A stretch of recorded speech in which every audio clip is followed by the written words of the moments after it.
막 김창렬 화백님이 되게 좋은 종이에다가도 막 그림을 그려봤는데 이 물방울에 이 자신이 생각하는 맛이 이렇게 안 사는 거죠. 근데 어느 날 한번 이 피가로지 신문지에다가 한번 그림을 그려봤는데 이게 굉장히 오묘한 매력을 발산하는 거를 이제 자신이 느끼게 된 거예요. 예, 예. 그러니까 신문지에다 그리니까 신문지에 문자가 그려져 있잖아요. 글자가 이제 쫙 활자가 인쇄되어 있잖아요.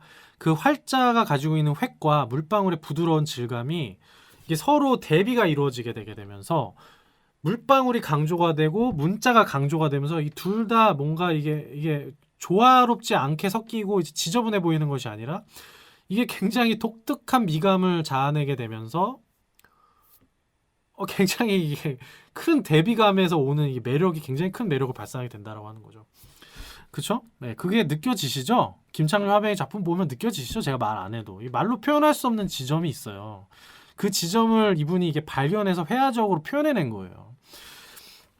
그래서 얼마 전까지 제주 도립미술관에서 그 김창렬 신문지 그림을 이제 전시를 했었어요. 지금 제가 말씀드린 휘가로지에다가 물방울을 이제 습작을 해본 거죠. 습작을 해놓은 작업들을 쭉 전시를 해놨었는데 그거 보는 것도 전 되게 의미가 있었어요. 그래서 그 작업을 과정을 통해 가지고 결국에는 우리가 알고 있는 천자물과 물방울이 함께하고 있는 그러한 김창렬의 회화 세계의 결론에 도달하게 됩니다. 어떻게 보면 이 김창렬이라는 한 화가의 회화 세계의 결론이라고 할 수 있는 그쵸? 지점이에요. 이 천자물과 물방울의 만남. 이렇게 좀 우리가 좀 볼 수가 있겠고 천자물과 물방울이 만나는 이 회화 세계 자신의 회화의 결론에 결론에 도달하게 되는 이 작업들을 이제 회기 연작, 회기라는 이름으로 이제 연작으로 진행을 하게 됩니다. 그래서 그거를 이제 지금까지 계속 이제 이어오신 거다라고 이렇게 좀 볼 수가 있고요. 그래서 작가 본인에게 이 회기 연작의 의미가 어떤 것일까 이렇게 했을 때 이제 작가님 이렇게 얘기를 합니다. 환갑이라는 것, 이분의 이걸 작품을 완성, 이 회기연작이 탄생하게 된 게 1986년 57세부터 이제 시작이 되거든요. 그래서 거의 환갑이 다 돼가는 나이잖아요. 그래서 이때 이렇게 얘기를 합니다. 그러니까 환갑이라고 하는 것이 어찌 보면 인생의 한 고비를 넘기는 시점인 만큼 그걸 지나면 다시 태어나고 또 새로 시작하고 원점으로 돌아갈 수 있다. 라는 그런 생각을 가지고 있었다라고 합니다. 저는 아직 뭐 환갑에 도달하려면 아직 조금 시간이 있기 때문에 그쵸? 예. 환갑이다. 환갑의 나이 어떨지 모르겠네요. 시간이 참 빠르다는 느낌을 요즘에 많이 해요. 예, 시간이 참 빠르구나 라는 생각을 많이 하고 그쵸? 참 시간이 빠르다는 생각 많이 합니다. 느끼죠? 생각이라기보다는 느끼죠. 시간이 참 빠르네. 예. 그러니까 나의 이 시간도 나의 이 어떤 젊음이라고 하는 것도 참 굉장히 빠르게 지나고 나 보면 굉장히 빠르게 사라진 것처럼 여겨지겠다. 굉장히 덧없다고 여겨지겠다라는 그런 생각들이 좀 드는 것 같습니다. 그렇기 때문에 허무함을 느끼기도 하지만, 그쵸? 어떤 우리 존재 자체가, 우리의 실제 존재 자체가 그런 운명을 갖고 있는 존재다 보니까 허무하기도 하지만, 그렇기 때문에 그렇게 빠르고 그렇게 덧없고 그렇게 짧은 거기 때문에 더 내가 원하는, 내가 정말 중히 여기고 내가 정말 소중하다고 생각하는 것들의 이 뭔지에 대해서 생각을 하고 오로지 그거에만 집중하는 삶을 살 수 있도록 분투해야 되지 않나 라는 생각, 그런 다짐들이 더 많이 들게 되는 것 같아요. 저는 그렇습니다. 그래서 여러분들은 어떠신가요? 저는 그런 생각을 많이 하고요. 자, 이렇게 환갑의 나이에 도달해서 물방울 그림을 그리던 화면에다가 천자문까지 더해서 물방울과 천자문의 어떤 이 대비를 만들어내는 방식으로 하게 된 거는 어린 시절 할아버지에게 이제 나오게 됩니다. 어린 시절 할아버지에게 한자를 배웠던 경험에 대한 그 그리움, 향수 때문이다라고도 이제 화가가 얘기를 합니다. 결국에는 제가 거의 지금 아마 한 2시간 정도 녹음을 했을까요? 그쵸? 제가 8시 반부터 시작했으니까 지금 10시 반이거든요. 제가 2시간을 녹음을 했는데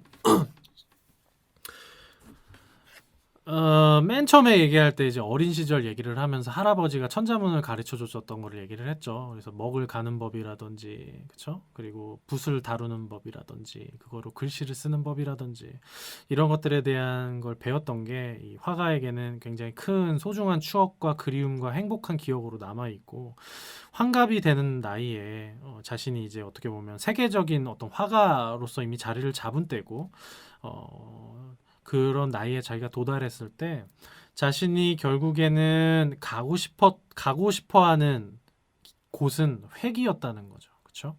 회기에서 자신의 어린 시절 가장 순수했고 가장 아무것도 몰랐고 가장 그렇기 때문에 가장 많은 사랑을 받았었고 가장 어떤 고민과 걱정도 없었었던 자신의 가장 그 시기가 가장 자신에게 가장 빛났던 시기가 아니었냐라는 그런 생각들을 하게 되는 단계에 오게 됐고 화가가 그런 과정에서 자신이 그리는 물방울을 소재로 그리게 되는 그 물방울 그림들이 새롭게 어떤 의미가 자신이 담겨야 되냐라고 했을 때 환갑이 다 된 그 화가의 노화가의 물방울은 자신이 젊었을 때 그렸던 전쟁의 상흔을 씻어내기 위한 물방울.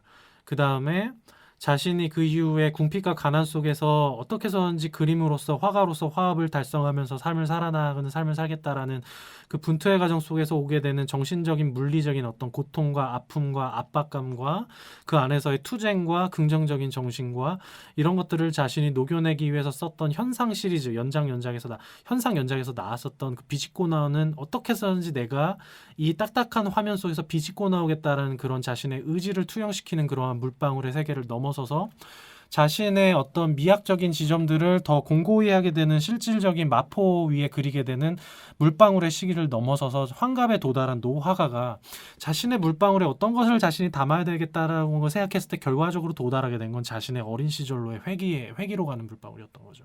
네. 이렇게 제가 정리를 해볼 수 있을 것 같아요. 저는 그렇게 정리를 해볼 수 있겠다는 겁니다. 네. 물방울은 그렇게 김창렬에게 와서 60대가 된 김창렬에게 와서 물방울은 그러한 의미로 변화가 되게 된다. 진화가 되게 된다라는 겁니다. 네. 지금 제가 얘기하는 것들 저는 정말 제일 의미 있는 미술에 대해서 할 수 있는 얘기 중에 좀 가장 의미 있는 얘기라고 생각해요. 네. 저는 그래서 이 얘기를 하는 겁니다. 네.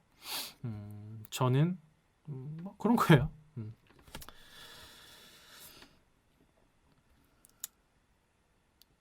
그래서 천자문이 등장합니다. 자신이 어린 시절 때 가장 행복했던 기억이 바로 이 천자문을 할아버지에게 배웠을 시절이었고 천자문을 쓰는 것이었다면 자신이 어린 시절 가장 순수했었던 시기로 돌아가 천자문과 물방울을 함께 오버랩 시키겠다.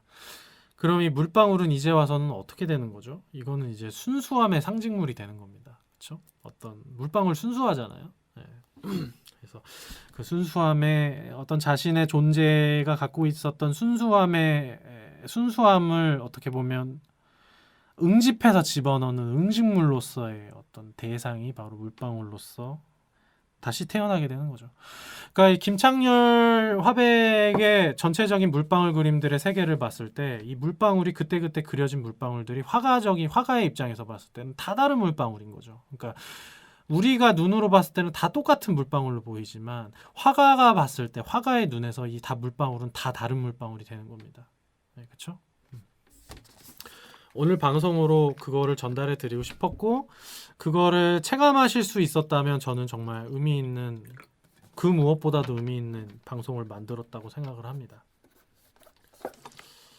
그리고 다양한 생각들과 어떤 뭐 깨달음도 드실 수도 있지 않을까라는 생각이 되고요. 왜냐하면 김창렬의 물방울 회화라는 것 자체가 그래야 되는 회화니까요.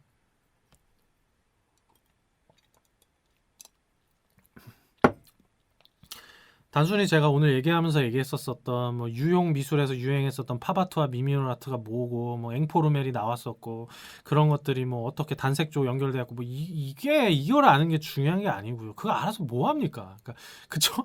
그거 알아서 뭐예요? 그걸로 밥을 벌어 먹는 분들한테는 의미 있는 얘기예요. 그러니까 예를 들어서 제가 뭐 이걸 나쁘게 얘기하는 게 아니라 그러한 것들로 평론을 해야 되고 미학적 관점에서 해석하고 그런 분들한테는 그게 정말 의미 있는 얘기예요. 학술적으로 그런 것들을 얘기하고 세상에 내놓고 그러한 것들로 어떤 그 진화 발전시켜 하시는 분들에게는 굉장히 의미 있는 얘기거든요. 근데 우리가 관객으로서 미술을 보고 즐기는 사람의 관점에서는 그거보다 지금 제가 하는 얘기가 훨씬 더 의미 있고 중요한 얘기라는 말씀을 드리는 겁니다.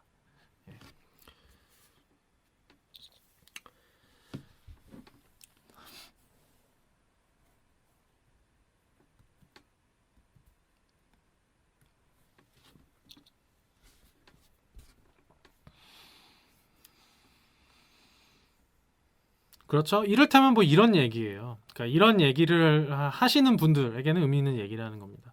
이 회귀 연작에서 봤을 때 천자물과 물방울이 연결되어 있잖아요. 이런 것들을 봤을 때 이제 미학적으로 봤을 때는 이제 동양 미학과 서양 미학이 서로 한 군데 엮여서 하나의 화면에서 완성을 이루고 있는 작품이다라고 이제 얘기가 되는 거죠. 특히나 동양 미학에서 굉장히 중요한 것들은 우리가 시서와 일체라는 말이 있잖아요. 시와 서와 화는 일체다라는 그런 의식을 우리는 미학을 갖고 있었어요. 이게 미학이에요. 미학이라고 하는 거는 아름다움에 대해서 어떤 의식을 갖고 있냐에 대해서를 이론적으로 설명한 게 미학이거든요. 그래서 우리가 근대화 시기 이전에 조선시대까지 조선시대 후기에 일단 갖고 있었던 우리의 미학은 시서와 일체였단 말이에요. 그렇죠? 그거 시와 서와 하가 하나가 따로 떨어져 있는 것이 아니라 다 동일한 하나다. 그래서 그것들이 표현될 때는 다 하나의 뜻과 하나의 의지로서 표현이 되는 것이다. 그렇기 때문에 그걸 쓰는 사람이 어떤 철학과 어떤 생각을 갖고 있을 때 그거를 붓으로 놀리는 순간 그걸 담기게 되는 것이고 그 담기고 있는 붓이 그대로 시가 시로 쓰여지는 것이고 그 붓질이 자연스럽게 묘사가 됐을 때 그림이 되는 것이다 라고 얘기하죠. 그래서 시서와 일체고 동양화를 봤을 때 서예와 시와 그림이 같이 존재하게 되는 게 이제 그러한 미학에서 나오게 되는 자연스러운 귀결인 겁니다. 근데 그런 것들이 근대화 과정에서 서양의 문물들이 들어오고 서화의 유화 기법들이 들어오고 서양의 양식과 미학이 사조가 들어온 이후에 그러한 미학들이 우리가 기존에 갖고 있었던 동양의 미학들이 한국적인 미학이 어떻게 새롭게 우리가 그럼 접목돼서 이 시대에 호흡을 할 수 있고 숨 쉴 수가 있어야 되냐. 그러니까 서양의 미술도 숨을 쉬고 동양의 미술도 한국의 미술도 숨을 쉬려면 어떻게 해야 하냐라는 거에 대한 미술 작품으로서의 증명을 내어준 게 바로 김창렬 화백의 작품이라는 거죠. 이제 이런 얘기를 하는 것이 바로 학술적으로 김창렬 화백의 작품을 프레임으로 들여다봤을 때 의미 있는 얘기가 될 수 있고 제가 그런 말씀을 또 드리는 겁니다. 자, 그래서 이렇게 회기 연작들이 다하게 나오게 되고 이 김창렬 화백님의 이 회기 연작들을 이제 보고 있으면 그냥 이제 좀 뭐랄까 환희라는 단어가 좀 맞다고 좀 봅니다. 이 환희라는 단어로 다 표현이 안 되는데 환희라는 단어가 좀 맞다고 봐요. 일단 그렇게밖에 단어로는 표현이 안 돼요. 왜냐면 하찮은 언어로 표현할 수 있는 정도가 그 정도입니다. 네. 무궁무진하죠. 네, 무궁무진하죠. 그런 측면에서 봤을 때 저는 이유한 작가님이랑 김창렬 작가님 많이 친하시잖아요. 두 분이 친분이 있는 걸로 저는 알고 있는데 저는 이유한 작가님 작품이랑 김창렬 작가님 작품을 서로 비교해서 많이 보게 돼요. 굉장히 미학적으로 궤가 통하는 부분들이 많아요. 그러니까 그 이유한 작가님이 그런 얘기를 한 적이 있어요. 본인의 텍스트에서 그렇게 얘기를 한 적이 있어요. 참 이유한 작가님도 참 정말 그러니까 일정한 지적 수준의 경지에 도달한 사람들은 굉장히 솔직하거든요. 그러니까 자신이 가지고 있는 능력에 대해서도 솔직하게 얘기할 수 있고 자신이 갖고 있는 현상에 대해서도 굉장히 솔직하게 얘기를 해요. 그래서 이유한 작가님도 그래서 그런 식으로 얘기를 한 적이 있어요. 솔직하게 말해서 뭐 그런 식으로 했어요. 솔직하게 말해서 지금 뭐 현대미술에서 이제 거장이라고 불리는 사람들이 하고 있는 작업을 보면 자기를 포함해서 하고 있는 사람들이 하는 걸 보면 자신이 창안해낸 컨셉을 그냥 요리조리 베리에이션 하는 정도일 뿐인 거다라고 이렇게 얘기를 하거든요. 대략적으로 뭐 정확한 말은 아니지만 그런 식으로 얘기하는데 저도 그 얘기를 들었을 때 되게 공감이 됐어요. 네, 그게 잘못됐다 그런 의미가 아니고요. 이유한 작가님도 작업을 보게 되면은 결과적으로는 저기 몇 가지의 연작으로 떨어지게 되죠. 광계양이라는 조각 작품이 이제 있게 되고, 회화적으로는 점으로부터 선으로부터, 그다음에 바람과 함께, 그다음에 최근에 하시고 계신 거 이제 조웅이라는 연작으로서 이제 조웅 대화, 이런 식으로 이제 우리가 정리가 되잖아요. 그게 이제 딱 그 이유한 작가님 말하는 방식 그대로인 거예요. 자신이 조웅이라는 연작을 만드는 거, 어떤 컨셉에 대한 걸 자기가 창안을 했잖아요. 그 창안에 대해서 요리조리 어떻게 점을 여기에다 찍어볼까, 여기 점을 얼마나 찍어볼까, 얼마의 두께로, 얼마의 질감으로, 얼마나 캔버스의 크기로, 어떠한 공간에서 어떻게 해야 되나, 이러한 것들을 다양하게 베리에이션을 치는 거거든요. 이게 실험과 탐구의 과정이 되는 것이고, 어떻게 했을 때 그게 자신이 지금 내면에서 생각하고 있는 가장 완벽한 조형성을 이뤄낼 수 있을까, 그러니까 자신이 이상적으로 생각하는 그 조형성이 어떻게 현실적으로 도달할 수 있을까, 이런 것들에 대한 고민인데, 지금 제가 말씀드리는 것이 아까 김창렬 화백이 물방울 회화에 대해서 물방울이 어떠해야 되는지 고민하는 다양한 경우의 수들과 같은 맥에 있다라고 하는 것이죠. 물방울의 개수가 몇 개여야 되고, 물방울과 빛의 관계는 어때야 하고, 물방울의 크기, 물방울이 어떠한 중력의 힘을 받고 있고, 물방울이 어떤 시간의 순서에 놓여져 있어야 되는지들을 고민하는 것이, 아까 이제 이유한 화백님이 조웅의 연작이라든지 점으로부터라든지, 점을 몇 개를 찍고 얼마나 찍고 어떤 방식으로 찍어야 되고, 얼마의 농도가 어떠한 농담으로 찍어야 되는지, 이런 것들을 고민하는 것과 같은 궤에 있다라고 하는 겁니다. 하나의 컨셉이 정해져 있으면 그걸 다양하게 무한대로 베리에이션을 치는 작업을 이어나가고 있다라는 것을 굉장히 통찰력 있게 사실 그 몇 문장으로 말을 해주시거든요. 그래서 그런 측면에서 봤을 때 김창렬 화백님과 이제 이유한 화백님이 작업을 하고 있는 방식 자체가 굉장히 같은 방식, 같은 궤에 있는 방식으로 이제 작업 행위적인 측면에서 봤을 땐 굉장히 같은 궤에 있는 방식으로 행위를 하고 있는 거죠. 그래서 그런 측면에서도 저는 굉장히 두 작가의 어떤 같은 유사점을 좀 느끼기도 하고, 철학적인 측면에서도 같은 궤에 있어요. 제가 뭐 지금 방송에서는 좀 길게 얘기하기는 힘들 것이고, 이유한 작가님에 대해서 좀 더 에센스적으로 알고 싶으시면 제 책을 읽어보시면 좋을 겁니다. 방구석 미술관 2 한국편을 읽어보시면 제 이유한 편을 맨 마지막에 이제 놨잖아요. 그래서 그 편을 읽어보시면 좋으실 거예요. 저 나름대로도 많은 연구의 과정 끝에 이제 그거를 제가 글을 쓴 거거든요. 그래서 이유한 작가님에 대해서 굉장히 컴팩트하면서도 명확하게 제가 작가의 관점에서 이해를 도와드리기 위해서 되게 많이 연구를 했고, 그래서 담아낸 책이 그리고 많은 분들이 도움을 많이 받으셨다라는 얘기도 많이 들었어요. 그래서 시중에 있는 이유한 작가님에 대한 어떤 글들을 보게 되면 아마 이해하시기가 좀 쉽지는 않으실 거예요. 그래서 저도 그랬었고, 그래서 그런 측면에서 제 글이 좀 도움이 됐으면 해서 제가 쓴 글이기 때문에 도움이 되시리란 좀 생각이 되고요. 어쨌든 이유한 작가님과 김창렬 작가님이 이제 얘기하시는 어떤 부분들이 굉장히 같은 궤에 있어요. 완전히 100% 같다라고 얘기할 수는 없는데, 일단은 그리고 김창렬 화백님 같은 경우는 어떤 비평문이나 어떤 자신의 어떤 미학이나 자신의 예술관을 텍스트로 길게 이제 풀어쓰거나 그러시지는 않으셨거든요. 이제 본인 스스로도 그렇게 얘기를 했어요. 나는 말하는 방법을 공부해 본 적이 없다. 그래서 자신의 예술관이나 그런 거에 대해서 언어로서는 이제 자기가 구체적으로 설명하지는 잘 못한다. 그런 식으로 이제 솔직하게 또 얘기를 하시기도 하셨어요. 근데 그게 전혀 문제가 되지는 않아요. 미술가라고 해서 꼭 뭔가 언어적으로 다 설명해야 되는 거는, 또 현대 미술이 너무 이론적으로 치우치고 이성적으로 치우쳐서 나온 어떤 하나의 현상이고, 그런 것들이 사실 또 진리가 될 수는 없거든요. 미술가라면 작품으로 말을 하는 게 맞는 거기 때문에, 그렇죠? 그래서 여러 가지들이 이제 작가들이 자신이 기질에 따라서 행위를 하는 거죠. 근데 이제 이유한 작가님은 자신의 어떤 미학이나 자신이 왜 예술을 이렇게 하고 있는지에 대해서 언어적으로 굉장히 명확하게 설명할 수 있는 능력을 갖고 계시죠. 근데 그분 같은 경우는 그렇게 할 수 있었던 게, 기본 베이스 자체가 이제 철학을 하시는 분이시잖아요. 그렇기 때문에 서양 철학사라든지 동양 철학사, 그다음에 미학에 대한 부분들도 굉장히 명확하게 꿰차고 계신 분이기 때문에 그러한 것들을 자신이 언어적으로 굉장히 잘 풀어낼 수 있는 능력을 갖고 계세요. 그래서 그 대표적인 그분의 어떤 예술관과 시대를 보는 사상 철학이나 예술을 자신이 보는 관점에서 봤을 때도 가장 중요한 게, 결국에는 현 시대의 문제점이 뭐냐? 인간 중심주의, 이성 중심주의, 그렇죠? 저기 자아 중심주의라고 얘기를 할 수가 있어요.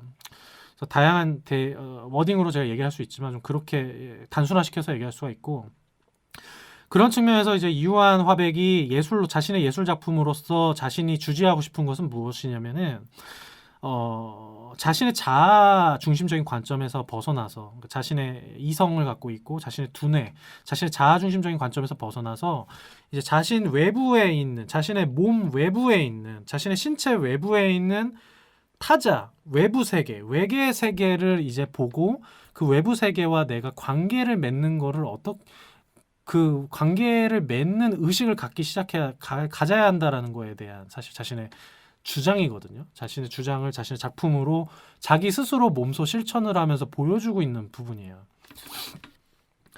근데 이제 김창렬 화백님이 많이 얘기하시는 건 그거예요. 자신의 물방울을 통해서 얘기하고 있는 것이 노년에 와서 그렇게 얘기를 많이 하시는데 많은 사람들이 자신의 자아를 강화시키는 거를 되게 중요하다고 생각하는데 자기는 그렇게 생각하지 않는다. 자신은 자신의 자아의 소멸을 원한다라고 얘기를 하거든요.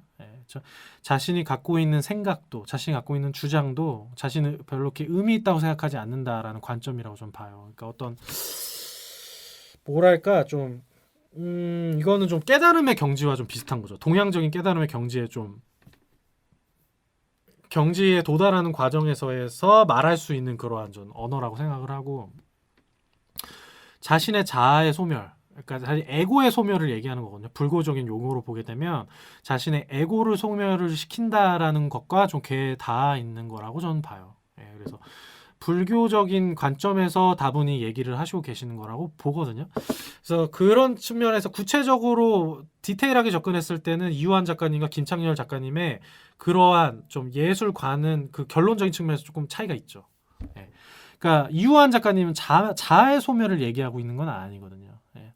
자신의 자아를 소멸시키는 것이 아니라 자신의 자아를 중시하고 자기의 자아만이 우월하다라는 관점에서 벗어나서 자아가 아닌 외부 세계, 타자가 중요하다는 걸 인식하고 타자에 무엇이 존재한다라는 것을 인식하고 외부 세계에 존재하는 많은 것들이 다 살아있고 가치 있고 자기의 자아와 마찬가지로 동등하게 중요한 존재들이고 그러한 것들을 내가 그렇다면 어떻게 관계를 맺으면서 삶을 영위해 나가야 하느냐, 그리고 인류 전체적으로 인류가 어떠한 집단지성을 갖고 살아가야 하느냐에 대한 굉장히 정말 의미 있는 얘기를 이제 던지고 계신 건데, 그러니까 자아가 아닌 외부를 보자, 외부의 가치를 자각하자라는 어떤 그렇게 좀 결론을 질 수가 있고, 김창렬 작가님이 얘기하는 거는 자아의 소멸이잖아요. 에고의 소멸이라고요.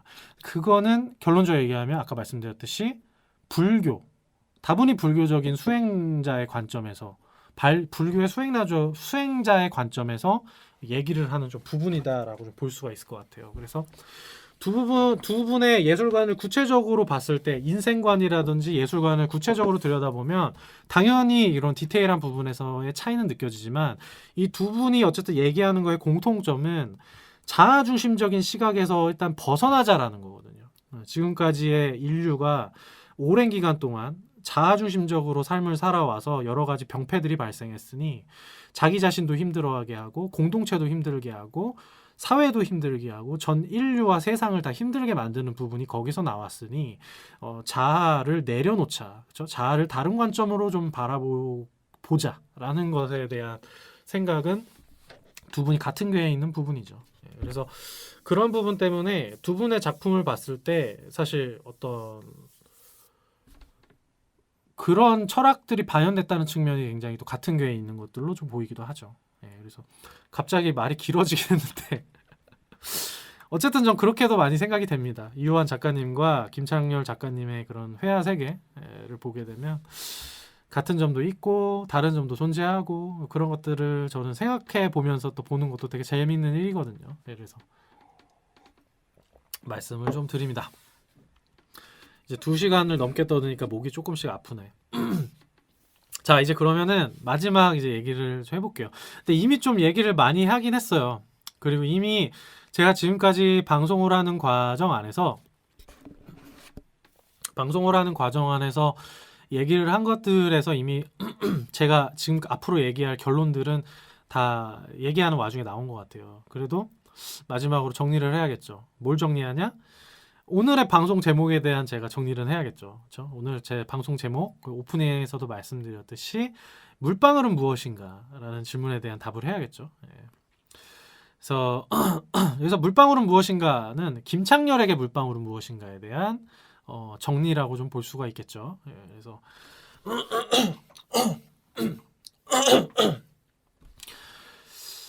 그거를 제가 좀 나름대로 제가 좀 정리를 해보는 거죠. 예, 그래서 여러분들도 한번 정리를 해보셨으면 좋겠고요. 예, 그래서 저는 그랬으면 좋겠어요. 그 미술에 대해서 단정적으로 좀 얘기지 안 했으면 좋겠어요. 그거는 정말 미술을 즐겨보신 적이 없는 분이기 때문에 그렇게 얘기하는 거거든요. 그러니까 미술이 이렇다 뭐라든지 뭐 작품이 이렇다 이 작가는 이렇다 이 작품은 이래 이러하니까 이렇습니다. 이거다 이게 정답이다 이거 말도 안 돼요. 말도 안 된다고요. 예, 그래서 제가 그런 거 안 하는 거예요. 예, 할 수 있는데 안 하는 거예요, 제가. 그런 걸로 이제 점철되면 그 미술이 왜곡돼요. 그 미술 제대로 못 즐깁니다. 네.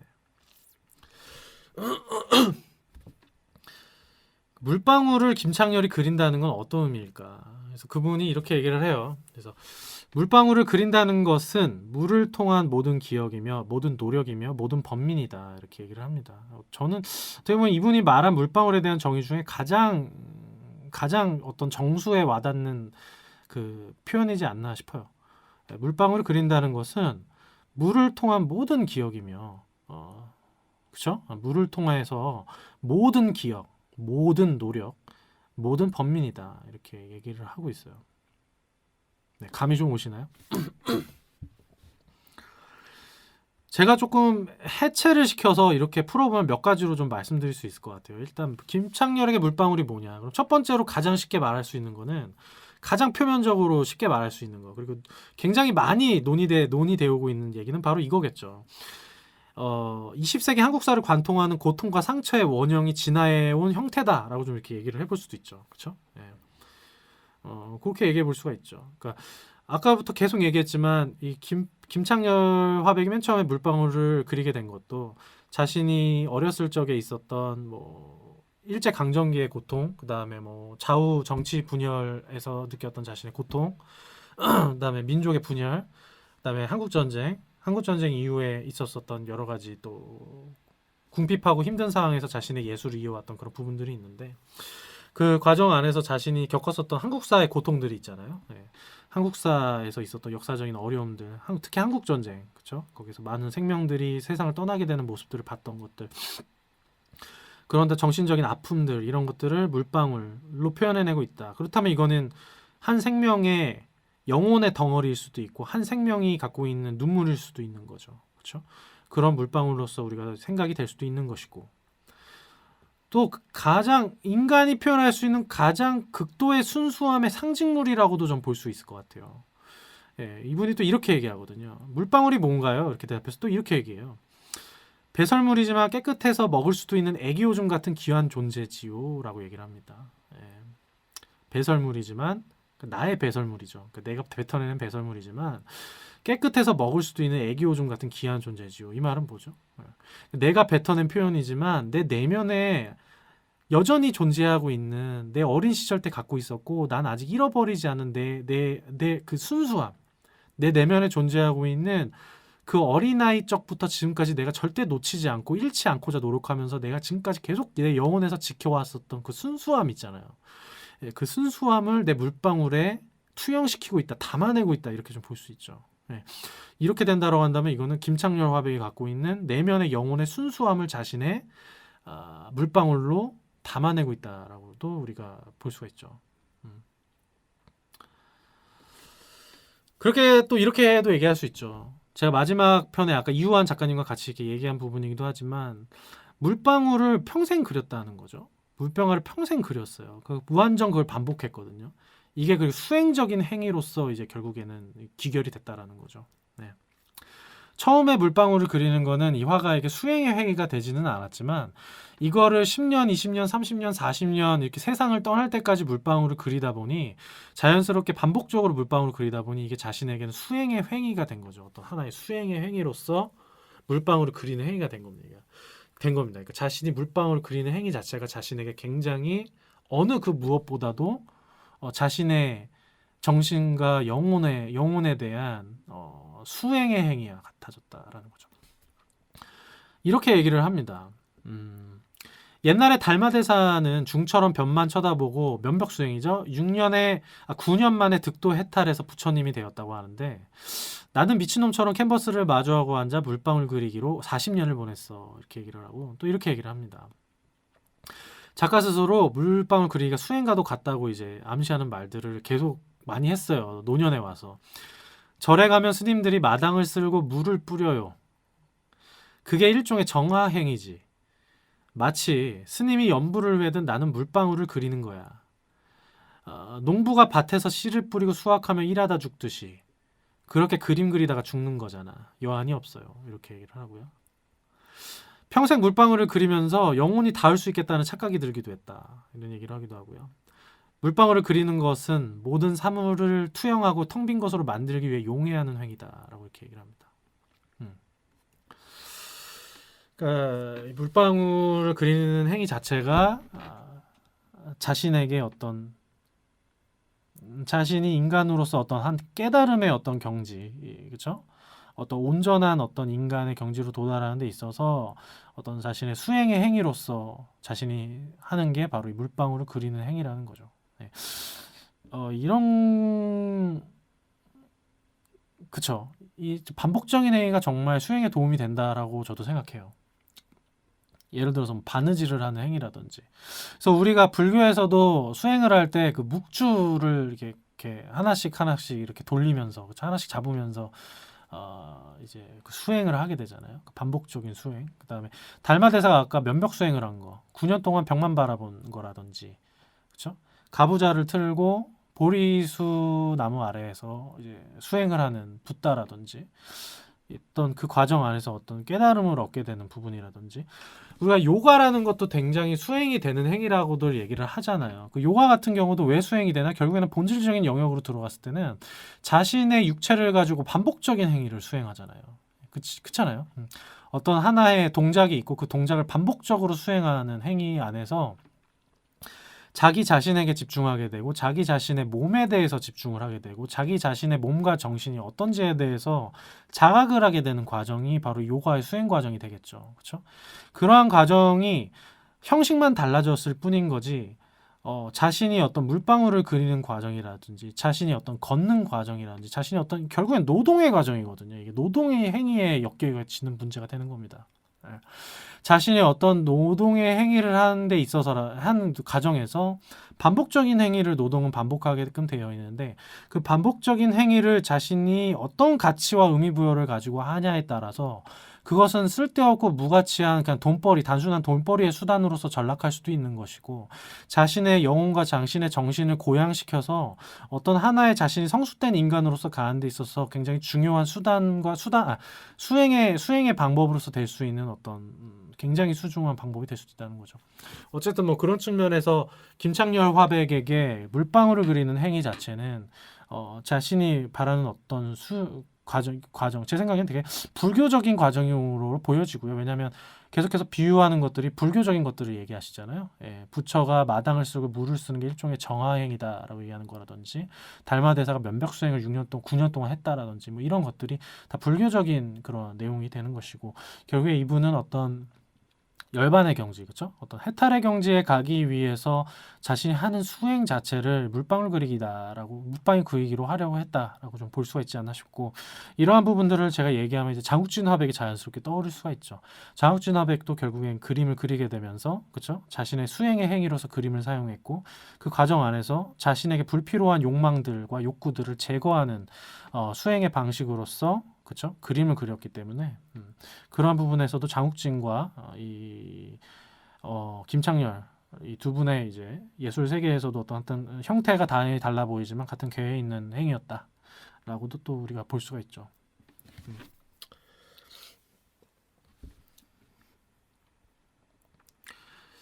그리고 이제 이 마지막 이분이 이제 노년에 가서 이런 얘기들을 이제 많이 하게 되는 거예요. 어떤 모든 존재가 가지고 있는 어떤 근원적인 속성 있죠. 그 근원적인 속성을 담은 소재를 물방울로 저는 결국엔 보게 됐다라고 좀 여겨집니다. 모든 존재, 이 우주에 존재하는 모든 존재가 갖고 있는 근원적인 속성이라고 한다면 뭐가 있을까요? 몇 개 없을 겁니다. 그쵸? 예. 근데 결국 이거 하나가 되겠죠. 모든 존재는 결국 사라진다라는 것이 모든 존재의 속성이겠죠. 그쵸? 안타깝지만 모든 존재는 결국 소멸한다라고 하는 것이 모든 존재가 갖고 있는 근원적인 어떤 속성이 될 것입니다. 그렇죠? 그래서 결국에는 인생을 살아간다라고 하는 거, 그래서 태어나서 살다가 죽는다라고 하는 가정. 그래서 결국엔 나이가 들어감에 따라서 결국엔 나도 죽겠구나라는 생각들을 결국 하게 될 거잖아요. 그리고 그걸 결국에 받아들이게 될 겁니다. 그렇지 않습니까? 예. 그런 과정에서 자연스럽게 알게 되는 체감하게 되는 부분이 되겠죠. 머리를 아는 걸 넘어가지고 체감을 하게 되는 부분이 될 겁니다. 그 체감하는 부분이 가장 인생 어떤 존재들에게 가장 중요한 부분이 될 거고요. 그랬을 때 모든 존재는 사라진다라고 하는 것이 물방울의 소재가 된다고 하는 거죠. 왜냐하면 저는 그렇게 받아들여요. 자, 물방울이 뭐죠? 이것도 하나의 존재잖아요. 근데 이 물방울도 결국엔 기화가 되면서 소멸되잖아요. 그렇죠? 액체 상태에 있는 겁니다. 그렇죠? 수증기에 있던 그 어떤 수증기에 존재하고 있었던 어떤 기화되어 있었던 눈에 보이지 않던 물질이 이것이 이제 맺히게 되면서 액체가 돼서 이제 물방울로서 도드라져 나오게 된 건데 이 물방울은 재밌는 것이 얼마 지나지 않아서 지금 내가 물방울을 보고 있을 때 그 물방울이 보고 있는 그 순간조차도 물방울은 조금씩 소멸해 가고 있는 중이잖아요. 그렇죠? 네. 그 우리가 물방울을 지금 방 안에다가 한번 물방울 하나 똑 떨어뜨려 보세요. 저랑 지금 얘기하시면서 그냥 물방울 한 방울 한번 여러분 책상 앞에다가 한번 똑 떨어뜨려 놔 보세요. 그걸 한번 바라보시면 좋을 것 같습니다. 네. 그 바라보는 그 과정 중이 그 물방울은 소멸돼 가고 있는 과정이라고 또 볼 수 있거든요. 우리가 잠깐만 물방울을 봤을 때는 그 물방울이 굉장히 공고해 보이잖아요. 하나의 물질로서 명확하게 딱 떨어지는 존재하고 있는 물체처럼 보이지만 물질로 보이지만 우리가 보는 그 순간순간도 알게 모르게 이 물방울은 조금씩 기화가 되면서 소멸해 가고 있는 존재거든요. 근데 되게 재밌는 게 뭐냐면 인간도 물방울에 대입해 보면 하등 다르지 않은 존재라는 걸 우리가 알 수 있게 돼요. 물방울이 그 순간순간 기화가 돼서 소멸해 가듯이 인간도 사실 우리가 미처 알지 못하지만 우리는 지금 조금씩 소멸해 가는 과정 중에 있는 거잖아요. 예. 그쵸? 예. 슬픈 일이라고 여겨지시나요? 근데 어쩔 수 없어요. 우리의 숙명이에요. 그리고 인간뿐만 아니라 우리가 알고 있는 우리가 지금 눈에 보고 있는 외부에 존재하고 있는 이 모든 물질들, 모든 존재들, 그렇죠? 결국엔 다 소멸한다는 거죠. 결국엔 다 사라진다라는 겁니다. 김창렬 화백이 젊은 시절에 마국간에서 캔버스에 떨어진 물방울을 봤을 때 전혀 이런 생각하지 않았겠죠. 그렇죠? 자신이 지금까지 회화적으로 표현하고 싶었던 것들, 자신의 어떤 울분이라든지 어떤 슬픔이라든지, 그렇죠?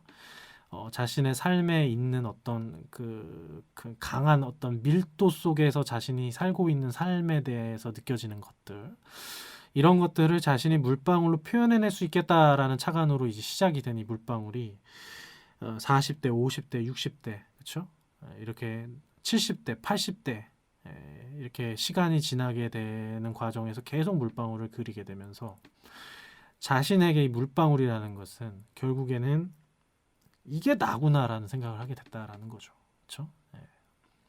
물방울이 소멸해 가듯이 모든 존재는 소멸하고 그 모든 존재 중에 한 일부분일 뿐인 나 역시 결국엔 이 물방울과 같이 소멸하겠구나라는 것을 물방울을 평생 그리면서 본인 스스로 깨닫게 된 거다라고 좀 볼 수 있을 것 같습니다. 그리고 저는 결국에 오늘 방송을 한 이유는요. 김창렬 화백에 대한 어떤 지식과 정보를 제공해 주는 건 부차적인 거였고요. 그 김창렬 화백의 예술 세계가 어떤 것이냐라는 것을 얘기하는 것조차도 저는 불차적인 것이었습니다. 그런 것들은 결국 다 잊혀지게 될 것이고요. 오늘 제가 이 방송을 통해서 꼭 전해드리고 싶었던 건 지금 바로 이 얘기였어요. 네. 그리고 지금까지 한 3시간을 이렇게 들어주실 수 있는 분들은 역시나 저와 오랜 시간을 함께 해오신 분들일 거고요. 저는 그런 분들에게 이 얘기를 전하고 싶었습니다. 그리고 이러한 얘기에 대해서 같이 공명을 일으키면서 같이 그 공명을 일으켜서 우리의 삶을 좀 더 건강하고 풍요롭게 충만하게 우리가 진전을 시키기 위해서는 진화를 시키기 위해서는 저는 깊이 있는 대화와 꾸밈 없는 대화, 그 대화들이 오랜 시간 동안 함께 지속되어서 나오게 되는 마지막에 터져 나오는 몽우리 같은 이야기가 돼야 된다고 저는 생각을 해요. 네. 그렇기 때문에 저와 대화하시는 분들은 바쁘신 분들은 절대 저와 대화하실 수 없습니다. 네. 그래서 참 저는 이게 의미 있는 거라고 생각하고 결국에는 김창렬이라는 한 인간이 물방울을 발견해내서 자신의 미술 화가로서 자리를 잡게 되고 이 한 세상을 잠깐 살게 됐는데 화가로서 살 수 있게 됐는데 자신이 원하듯이 자신이 바라듯이 그 과정 안에서 물방울을 계속 그려내면서 그 물방울이 처음에 물방울이 아니었다는 것이죠. 그렇죠? 네. 처음에 물방울이 아닌 게 되었던 것이고 자신이 한 인간으로서 자신의 삶을 살아가는 과정 안에서 어떤 걸 체험하고 생각하고 느끼고 기억하고 추억하게 되잖아요. 그 모든 것들이 결국에는 응집이 돼서 나온 게 물방울이 돼버린 겁니다. 그러니까 이게 되게 재밌어요. 그러니까 화가 잘 생각해 보시면 재밌어요. 한번 생각해 보세요. 이거 방송 끝나고 나서 한번 꺼보시고 한번 생각해 보셨으면 좋겠어요. 그러니까 물방울이라는 게 젊은 나이에 한 인간, 젊은 청년에게 그 물방울은 어떤 의미도 없었던 물방울이었을 거란 말이죠. 근데 자신이 물방울이 자신의 삶이 됐어요. 그 화가로서 자신이 물방울이 그리는 삶이 됐고 그 그리는 과정 안에서 자신이 살아오는 과정에서 많은 변곡점과 많은 체험과 거기서 많은 느낌과 생각을 가져오면서 자신이 만들어지는 과정 안에서 그 물방울이라는 게 결국에는 자기 자신이 돼버렸다라고 하는 게 이게 제가 언어로만 지금 설명을 하지만 이게 언어의 차원을 넘어서는 얘기들인 거란 생각이 듭니다. 그래서 김창렬 화가가 그린 물방울 그림을 봤을 때 우리가 무엇을 생각하고 느낄 수 있어야 되는 것이냐? 저는 지금 말하는 이런 지점이에요. 저는 그래요. 네, 저는 그래요. 미학적인 얘기를 할 수도 있을 겁니다. 아까 잠깐 했죠. 근데 미학적인 얘기를 통해서 학구적으로 디벨롭을 시키는 거는 작품을 보고 즐기는 관객의 관점에서 봤을 때 의미가 있는 부분은 아니겠죠. 그렇죠?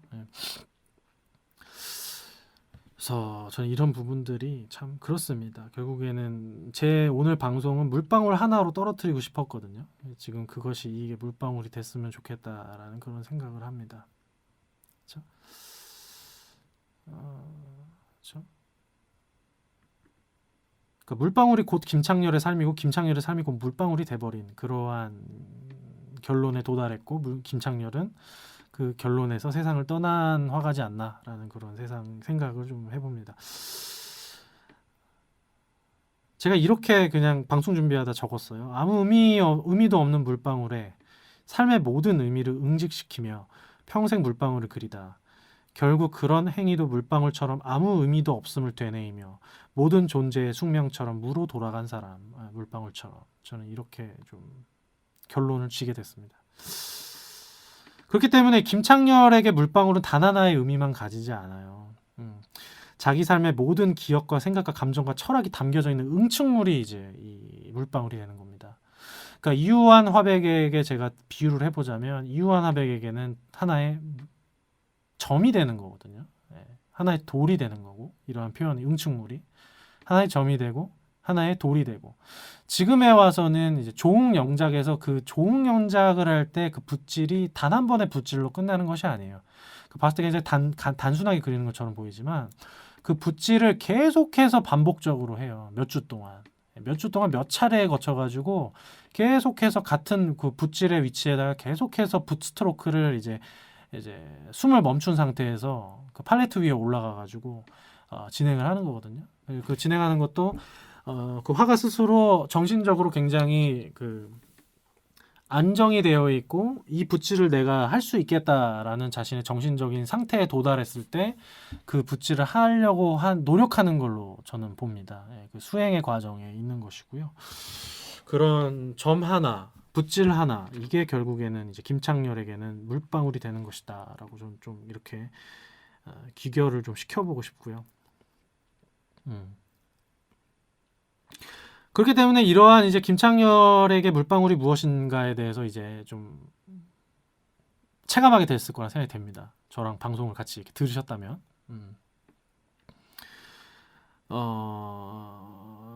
다가오셨으면 좋겠고요. 그래서 우리가 이제 김창렬 화백의 작품을 봤을 때 이제는 그 물방울이 어떤 정답도 갖고 있지 않다는 것을 이제 알게 되는 겁니다. 네. 그렇잖아요. 김창렬이라는 한 인간 당사자가 아닌 이상 지금 제가 말씀드린 것을 알았다고 해서 그 작품에 있는 물방울을 체감할 수 없어요. 제가 지금 말씀드린 거는 단순히 김창렬이라는 인간이 물방울을 그리면서 평생을 살아왔고 그 물방울에 김창렬이라는 인간이 어떤 걸 담았는지에 대해서 제가 그냥 간접적으로 말씀드린 것 뿐이기 때문에 이 얘기를 기반으로 내가 김창렬의 미술 세계를 다 알았다? 그거는 이제 미술을 모르시는 분들이 할 수 있는 얘기인 겁니다. 네, 전혀 그렇지 않고 오히려 전혀 모르게 된 거예요. 왜냐하면 이제는 내가 그 물방울을 만나야 되니까요. 그렇죠? 네. 그래서 제가 지금 말씀드린 대로 물방울을 보는 우를 범하시지 않으셨으면 좋겠고요. 예, 이제 그 물방울을 직접 보시면서 당신의 삶을 보셨으면 좋겠고요. 당신의 물방울로서 이 물방울이 나에게 무엇인지에 대해서 생각해 보시는 시간이 되었으면 좋겠고요. 그거는 내가 뭔가를 알고 있다고 해서 미술적으로 뭔가를 알고 있다고 해서 나오는 게 아닙니다. 예, 그래서 제가 계속해서 그 얘기를 드리는 거예요. 제가 작품을 그렇게 보기 때문이고요. 예. 그렇다고 해서 뭔가 미술적인 지식을 몰라도 된다는 의미는 아닙니다. 보세요. 읽으시고 미술사적 지식이 됐든 미학적 지식이 됐든 그리고 단순히 미술을 즐기는 거는 미술사나 미학적인 지식과 철학적 지식을 안다고 해서 미술을 즐길 수 있는 게 아니에요. 삶을 잘 사셔야 돼요. 삶을 잘 사셔야 돼요. 그래서 여러분들의 삶에서 나오는 체험들이 그 미술 작품의 의미를 만들게 돼요.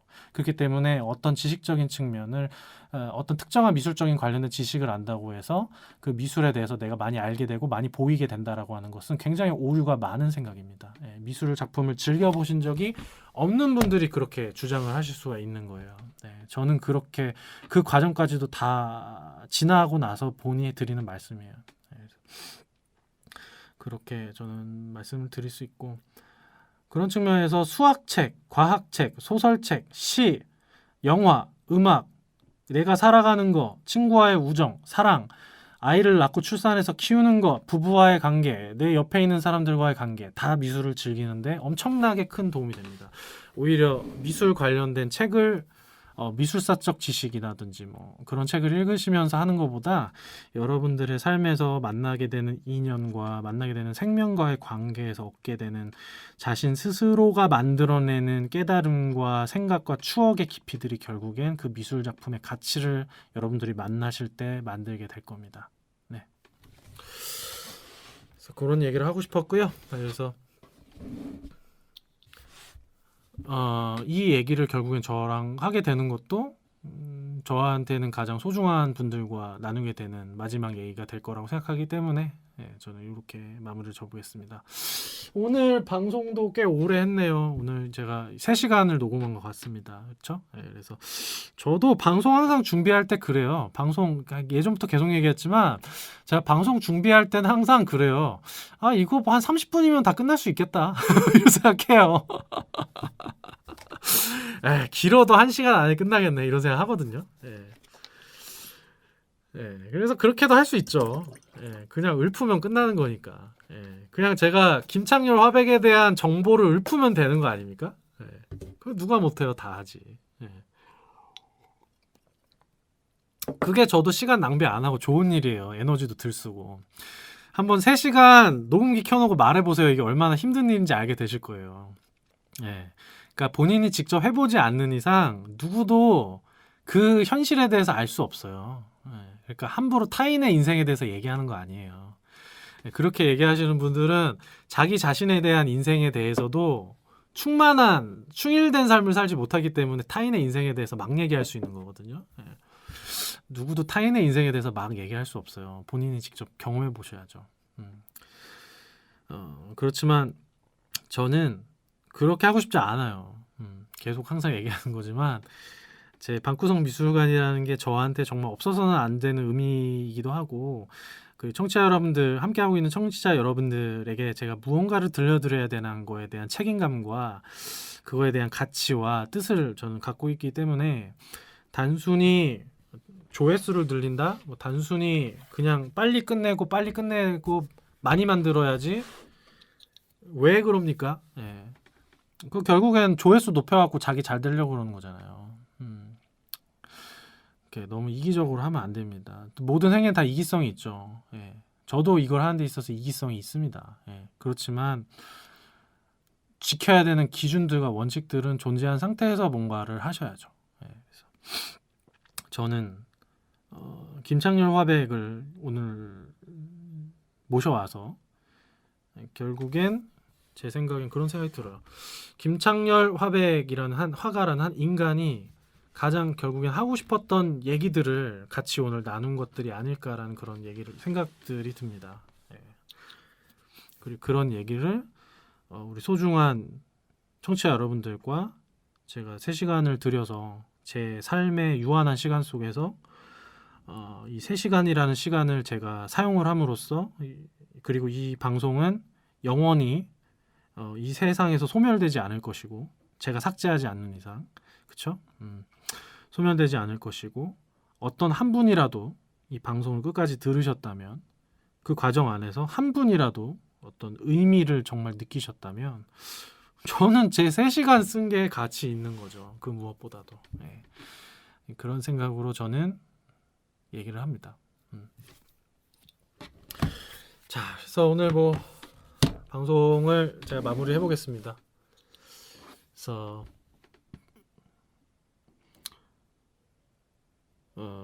의미 있는 시간이었다고 생각이 되고 이제 설 연휴 이후에도 또 새로운 참신한 삶을 살아가는 우리 방구석 미술관 애청자 여러분이 이시기를 바랍니다. 다음 방송으로 제가 또 찾아뵙도록 하겠습니다. 네, 방구석에서 만나요.